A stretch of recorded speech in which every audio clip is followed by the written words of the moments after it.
Hello বন্ধুরা, রুটি শাকা হয়ে গেছে, এবার সব খেতে দেবো।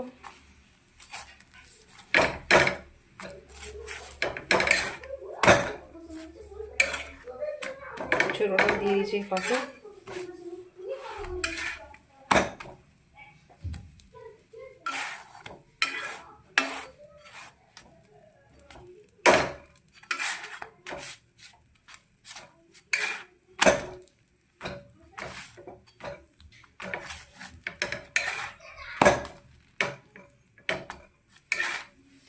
রুটি আমার, আর এইটা লাস্ট ছোটোটা বেঁচেছিল।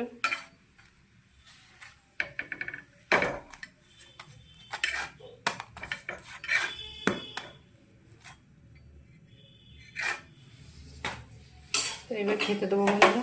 তো আমার পুরো রুটি সেঁকা হয়ে গেছে, দেখুন সবকটা রুটি সেঁকা হয়ে গেছে। ভিডিওটা ভালো লাগে লাইক করুন, শেয়ার করবেন, ফলো দিয়ে পাশে থাকুন বন্ধুরা। দেখা হবে পরবর্তী ভিডিওতে।